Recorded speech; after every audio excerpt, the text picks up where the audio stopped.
I'm outside today, boo. Enjoying the fresh air in my lungs and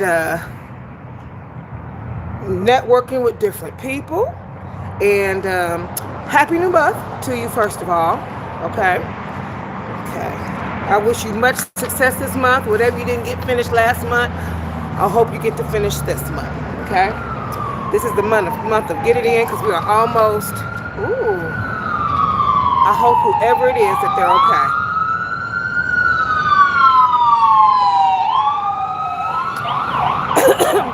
So voting is tomorrow. They've had voting up until now here at the library that I'm at right now. They've had voting every day from 11 to 6. They took a break on this Monday, and then they start back again tomorrow. I want to talk about a few things. I've seen a few things online. People were addressing folks who didn't vote. There was a lot of folks who didn't vote in the last election. I want to cover a few things. I'm going to cover a few different topics. The first topic is going to be reparations. Mostly everybody know what the term reparations mean. I'm not going to hold your hand. If you don't know what it means, Google's your best friend. But I don't expect reparations, and I'm going to share with you why. Reparations are already being paid, not in a check, but in a high price of exclusion. By building a system designed to shut black folks out, society created a trap that eventually caught everyone. You pay those reparations every day. I hope you're all right, sugar. Through the cost of living crisis. Oh, a little bit of wind here. Sorry, y'all. Through the cost of living crisis, higher prices for housing, education, and medical care are the direct result of premium put on exclusivity. Infrastructure decay.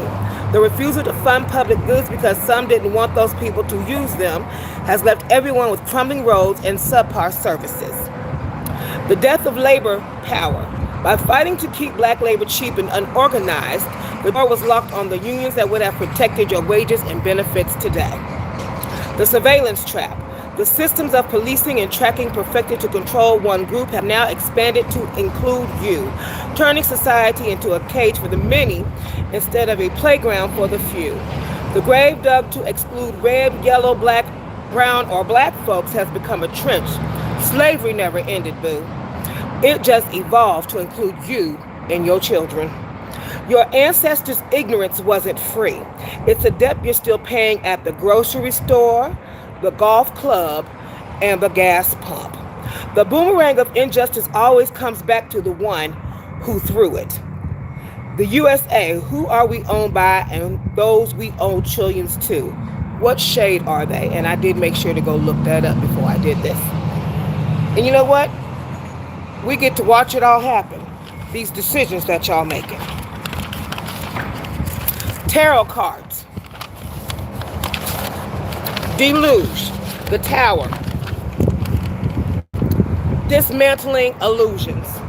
Zombie reversed. Welcome to the realization you are part of the same system and held captive in the USA as people of color. Master of the head upright. The sooner you understand the construction of the cults, yes, that is plural because we are in many different cults, that you are in, the better.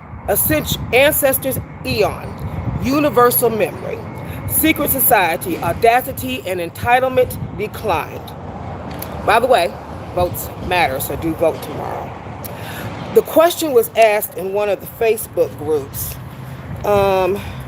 if you don't vote, do you get to have a say-so? I got something for that too.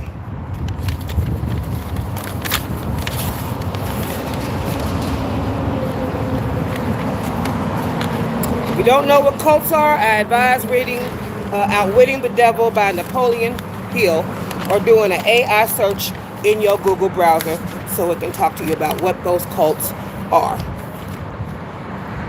That way we can break conditioning.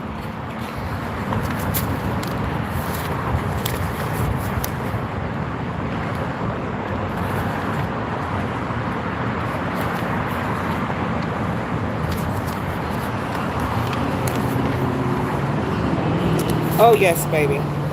If you do not vote, if you choose not to vote, understand what that choice means. You sat out on the one moment where your voice could directly shape the outcome and then want to critique the results after the fact. That's like skipping the group project and then arguing about the final grade. Voting isn't just a right. It's a responsibility people bled, marched, and were unalived for. Some never got to see the freedoms we debate casually today. And here's the irony.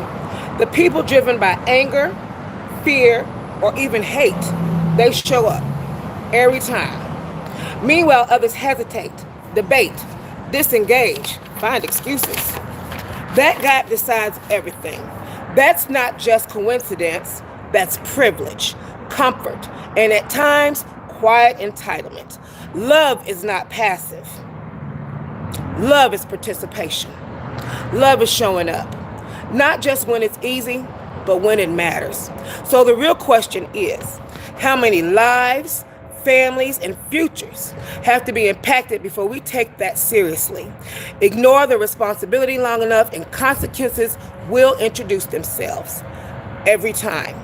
Systems persist or change based on participation. Engagement influences outcomes.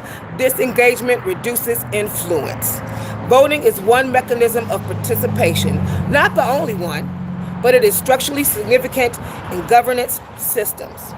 I remember the day after voting, I went and I Googled and I looked it up. What was the main topic being discussed? You didn't know you could do that, did you? It was, how do I change my vote?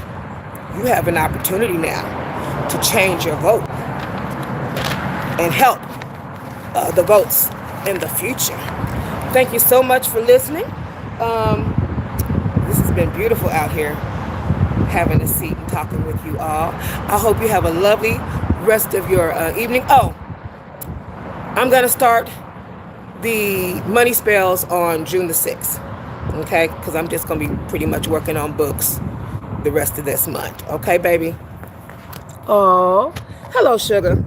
I've got P New DT2213 in the house. Hey, boo. And I've got SEFATULLAHMURADI-V14 in the house. Hey, babe. Oh, smooches, babe. Anyway, I will be back here in a couple of days because I did write a piece about what's going all over the internet. And then I also talked about, I've got a piece that I wrote in regards to my thought process about relationships being discussed. One of the most famous relationships now being discussed all over the internet. I won't say any names though, but I bet you can guess who it is. Anyway, I did 3 book reviews. I did a book review on Enoch. I did a book review on Lavacious Romanticism.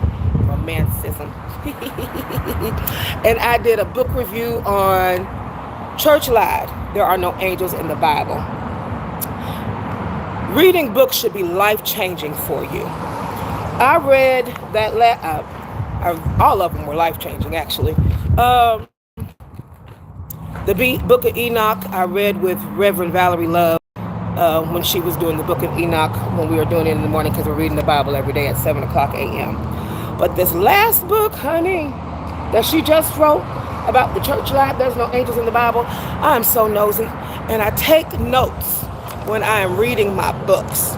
So I had finished the review, at least I thought I had. And Spirit said, you took some notes. You didn't look any of the notes when you went to go do her review. I said, I'm going to look right now. So I started looking at the notes. And I said, she got me looking at these different angels. They're not the same angels as people are describing these angels as. She's drawn the angels like they have them described in the Bible. I know there's 72 angels when you study the Kabbalah outside of the normal angels in the Bible. What do these angels look like? I'm so nosy. What do they look like? Can they be, I have so many questions. Can they be put with tarot cards, like angelology?